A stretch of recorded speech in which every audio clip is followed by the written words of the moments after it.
일본은 올림픽 개최를 포기했었다. 안녕하세요. 톡소랍니다.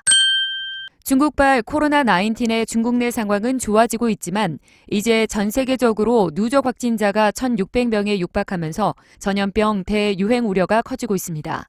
일본에서는 다이아몬드 프린세스 감염자를 포함해 총 755명이 확진 판정을 받았고 3명의 사망자까지 발생하는 등 혼란이 커지면서 오는 7월로 예정된 일본 도쿄올림픽이 연기 또는 취소돼야 한다는 목소리가 높아지고 있습니다.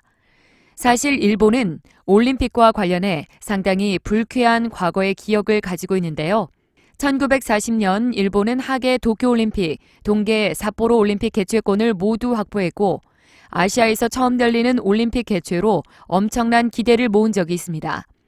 하지만 1937년 일본이 중일전쟁을 일으키면서 평화와 화합을 추구하는 올림픽 정신에 위배된다는 논란이 제기됐고 이와 관련해 올림픽위원장의 요청과 미국의 보이콧 분위기로 인해 일본 정부는 자진해서 올림픽 개최권을 반납했습니다. 일본이 올림픽까지 포기하고 벌인 중일전쟁은 1937년부터 1945년까지 일본과 중국 사이에서 벌어진 전쟁으로 제2차 세계대전의 주요 전역 중의 하나였고 대규모 민간인 학살이 일어난 끔찍한 인류의 비극이었습니다. 일본이 중국 침공을 시작하면서 노린 지역이 있었는데요. 당시 150만 명의 인구를 보유한 중국 교통의 요충지자 상업도시로 중화민국의 건국을 알린 신해혁명이 시작된 곳, 그리고 이번 코로나19의 진원지인 바로 우한이었습니다. 우한을 함락시키면 중국의 항정 의지를 꺾을 수 있을 것이라 여겼던 일본은 우한 공격을 위해 무려 40만 대군을 동원했다고 하는데 이렇게 시작된 전쟁은 1945년 미국이 일본 히로시마와 나카시마에 원자 폭탄을 투하하고 항복을 선언할 때까지 엄청난 인명과 재산 피해를 만들어냈습니다.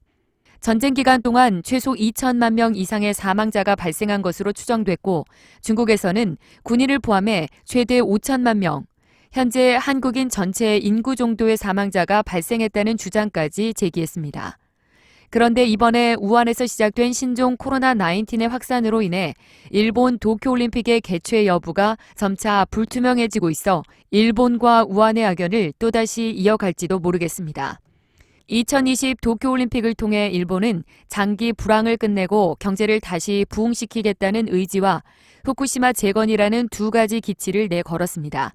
이번 올림픽은 해마다 살인적인 더위를 기록하는 한여름에 열리게 돼 선수들의 원성을 사기도 했지만 일본은 올림픽의 폐막식 날짜를 원자폭탄이 투하된 날인 8월 9일에 맞추기 위해 혹독하게 더운 여름에 개최하는 것을 밀어붙였습니다. 굳이 이 시기에 도쿄 올림픽을 치르는 것은 자신들이 끔찍한 침략 전쟁을 저지른 가해국이라는 사실을 덮고 원폭의 피해자임을 강조하려는 역사 물타기를 시도하려는 의도로 보입니다. 심지어 일본은 1945년 일제가 패망한 이후에 사라진 우길기를 응원 유니폼과 소품으로 활용해 경기장 내에서 사용할 수 있도록 허용했습니다. 우길기는 과거 침략과 사륙의 상징인 전범기인 만큼 올림픽에서의 사용은 절대 금지돼야 한다는 생각이지만 국제올림픽위원회 IOC는 정치적으로 사용할 경우에만 징계하겠다라면서 사실상 일본에 유리한 답변을 내놨습니다. 하지만 인과응보, 반드시 뿌린 대로 거둔다더니 일본은 이 군기를 흔들고 쳐들어가 악랄한 전쟁을 시작했던 중국의 우한, 그곳에서 시작된 코로나19로 인해 올림픽에서의 응원은커녕 올림픽 개최 가능성마저 위협받게 됐습니다. 감사합니다.